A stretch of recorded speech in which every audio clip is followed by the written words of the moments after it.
Việt Nam tỏa sáng toàn cầu, cơn sốt ngoại giao với EU và chuyến thăm lịch sử của Tổng thống Hungary. Các bạn ơi, ngày 28 tháng 5 năm 2025, cả thế giới đang hướng ánh mắt về một quốc gia nhỏ bé nhưng đầy kiêu hãnh ở Đông Nam Á, Việt Nam.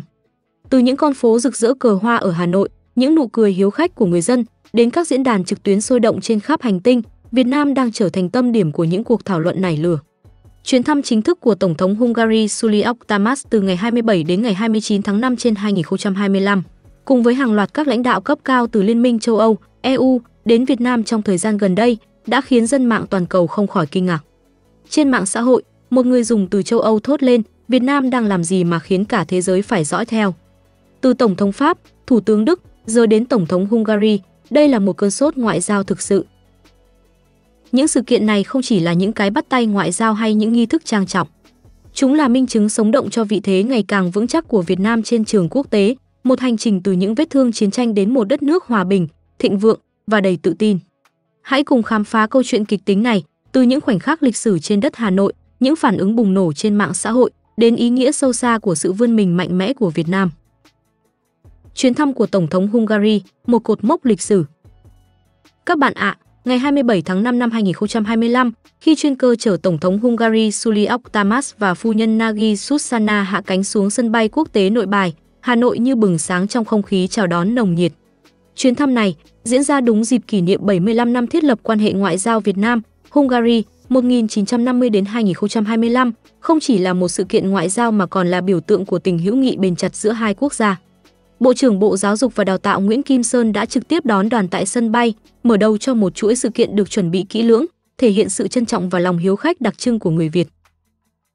Hình ảnh những lá cờ Việt Nam và Hungary tung bay trong gió, xen kẽ với nụ cười rạng rỡ của các em thiếu nhi thủ đô vẫy cờ chào đón, đã nhanh chóng lan truyền trên mạng xã hội.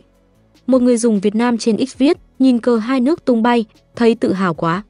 Việt Nam giờ không chỉ là một điểm đến, mà là một đối tác lớn của thế giới. Tối hôm đó, khoảnh khắc Tổng thống Hungary và phu nhân dạo bước quanh Hồ Hoàn Kiếm, trò chuyện thân mật với người dân địa phương, đã trở thành cơn sốt trên các nền tảng trực tuyến. Một bài đăng trên X từ một tài khoản quốc tế nhận xét, Tổng thống Hungary uống trà đá ở Hồ Gươm. Việt Nam đúng là biết cách chinh phục trái tim thế giới. Sáng ngày 28 tháng 5, tại Phủ Chủ tịch nước Lương Cường và phu nhân đã chủ trì lễ đón chính thức Tổng thống Hungary trong không khí trang nghiêm nhưng ấm áp. Tiếng quân nhạc vang lên, những đứa trẻ vẫy cờ hai nước và những cái bắt tay nồng hậu đã được ghi lại trong hàng loạt bài báo quốc tế. Trong buổi hội đàm, Tổng thống György Tamás khẳng định Việt Nam là đối tác quan trọng hàng đầu của Hungary ở Đông Nam Á. Chúng tôi tự hào đồng hành cùng Việt Nam trong hành trình phát triển và hội nhập. Lời tuyên bố này không chỉ là một câu nói xã giao, mà là sự công nhận rõ ràng về vai trò ngày càng lớn của Việt Nam trên bản đồ thế giới. Dân mạng thế giới, Việt Nam đang làm chủ cuộc chơi ngoại giao. Theo đó, cộng đồng mạng quốc tế không thể ngồi yên trước sự sôi động của ngoại giao Việt Nam. Trên X, các bài đăng liên quan đến chuyến thăm của Tổng thống Hungary và các lãnh đạo EU khác liên tục xuất hiện, kèm theo những bình luận đầy ngạc nhiên và ngưỡng mộ. Một người dùng từ Hungary viết, Việt Nam đang trở thành trung tâm ngoại giao mới của thế giới. Tiễn Tổng thống Pháp chưa lâu, giờ lại đón Tổng thống Hungary.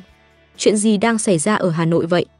Một tài khoản khác phân tích sâu hơn, Việt Nam không chỉ có vị trí địa chính trị quan trọng, mà còn là một nền kinh tế tăng trưởng nhanh và ổn định. EU đang đặt cược lớn vào Việt Nam, và họ không sai. Các bạn ơi, những phản ứng này không chỉ dừng lại ở sự ngạc nhiên. Nhiều người dùng quốc tế bắt đầu đào sâu vào lý do tại sao Việt Nam lại trở thành thỏi nam châm thu hút các lãnh đạo EU. Một bài đăng trên X từ một nhà báo ở Hungary nhận định Việt Nam không chỉ là một quốc gia đang phát triển, mà còn là một đối tác chiến lược với tầm nhìn dài hạn. Hiệp định EVFTA và EVIPA là minh chứng cho tham vọng của EU trong việc gắn kết với Việt Nam. Thật vậy, Hiệp định Bảo hộ Đầu tư Việt Nam, EU, mà Hungary là một trong những quốc gia đầu tiên phê chuẩn, đã mở ra cơ hội hợp tác kinh tế chưa từng có giữa Việt Nam và EU. Trong khi đó, dân mạng Việt Nam tràn ngập niềm tự hào. Trên các nền tảng như X, Facebook và TikTok, hàng loạt bài đăng, hình ảnh và video ngắn về chuyến thăm của Tổng thống Hungary đã lan truyền với tốc độ chóng mặt. Một video TikTok ghi lại cảnh Tổng thống György Tamás đặt vòng hoa tại đài tưởng niệm các anh hùng liệt sĩ ở Hà Nội đã thu hút hàng triệu lượt xem. Với bình luận, Việt Nam không chỉ mạnh về kinh tế, mà còn khiến thế giới tôn trọng lịch sử và văn hóa của mình. Một người dùng khác viết, nhìn Hà Nội rực rỡ đón khách quốc tế, thấy Việt Nam mình giờ chất quá. Hành trình từ chiến tranh đến hòa bình và thịnh vượng. Các bạn ạ, Để hiểu tại sao Việt Nam chúng ta lại khiến thế giới phát sốt, chúng ta cần nhìn lại hành trình lịch sử đầy gian khó nhưng cũng không kém phần tự hào của dân tộc. Từ một đất nước chịu nhiều đau thương trong chiến tranh, Việt Nam đã vươn mình trở thành biểu tượng của hòa bình, ổn định và phát triển. Trong vòng vài thập kỷ, Việt Nam đã chuyển mình từ một nền kinh tế khép kín sang một trong những nền kinh tế năng động nhất khu vực Đông Nam Á, với tốc độ tăng trưởng GDP bình quân 6 đến 7% mỗi năm.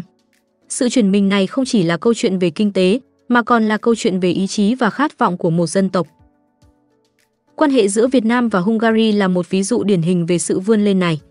Từ khi thiết lập quan hệ ngoại giao vào năm 1950, hai nước đã xây dựng một mối quan hệ bền chặt dựa trên sự tôn trọng và hợp tác. Năm 2018, Việt Nam và Hungary chính thức trở thành đối tác toàn diện, mở ra một chương mới trong hợp tác kinh tế, văn hóa, giáo dục và công nghệ. Chuyến thăm của Tổng thống Suliok Tamas lần này không chỉ là một sự kiện ngoại giao, mà còn là lời khẳng định mạnh mẽ rằng Việt Nam là một đối tác không thể thiếu trong chiến lược của EU tại châu Á. Hình ảnh Tổng thống Hungary đặt vòng hoa tại đài tưởng niệm các anh hùng liệt sĩ đã chạm đến trái tim của hàng triệu người Việt. Đó là khoảnh khắc thể hiện sự tôn kính đối với lịch sử đấu tranh của dân tộc, đồng thời là minh chứng cho sự thấu hiểu và gắn kết giữa hai quốc gia. Trong khi đó, những bước chân thong dong của Tổng thống và phu nhân Nagi Susana bên Hồ Hoàn Kiếm, hòa mình vào nhịp sống bình dị của người Hà Nội, đã tạo nên một hình ảnh đẹp về một Việt Nam hiện đại nhưng vẫn giữ được nét văn hóa truyền thống. Vì sao Việt Nam thu hút các lãnh đạo EU? Sự xuất hiện liên tục của các lãnh đạo EU tại Việt Nam không phải là điều ngẫu nhiên. Có 4 yếu tố chính khiến Việt Nam trở thành thỏi nam châm đối với các cường quốc châu Âu. Vị trí địa chính trị then chốt, nằm ở trung tâm Đông Nam Á, Việt Nam là cửa ngõ quan trọng kết nối châu Á với thế giới. Với đường bờ biển dài hơn 3.200 km và vị trí gần các tuyến hàng hải quốc tế, Việt Nam đóng vai trò quan trọng trong chuỗi cung ứng toàn cầu. Trong bối cảnh EU đang tìm cách mở rộng ảnh hưởng tại khu vực Ấn Độ Dương, Thái Bình Dương, Việt Nam là một đối tác chiến lược không thể bỏ qua. Nền kinh tế tăng trưởng nhanh, với tốc độ tăng trưởng kinh tế ổn định và môi trường đầu tư ngày càng cởi mở, Việt Nam đã trở thành điểm đến hấp dẫn cho các nhà đầu tư châu Âu.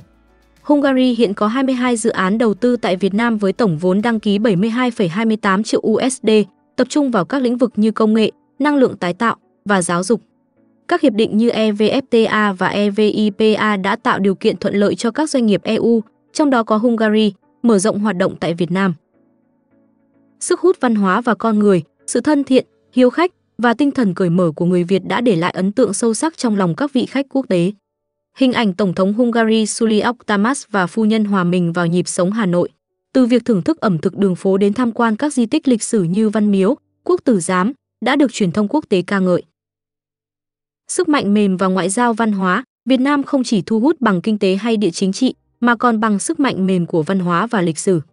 Những giá trị truyền thống như lòng hiếu khách, tinh thần đoàn kết và sự tôn trọng lịch sử đã khiến các lãnh đạo EU cảm nhận được sự chân thành trong mỗi chuyến thăm. Tương lai quan hệ Việt Nam, EU, những chân trời mới. Chuyến thăm của Tổng thống Hungary không chỉ là một sự kiện đơn lẻ, mà còn là dấu mốc quan trọng trong hành trình củng cố quan hệ Việt Nam, EU. Với Hiệp định Thương mại Tự do Việt Nam, EU và EVIPA đang đi vào thực thi, Việt Nam đang trở thành cầu nối quan trọng giữa EU và ASEAN. Hungary, với vai trò là một trong những quốc gia tiên phong ủng hộ các hiệp định này, đã mở ra cơ hội cho các doanh nghiệp hai nước hợp tác sâu rộng hơn trong các lĩnh vực như công nghệ cao, năng lượng xanh và giáo dục.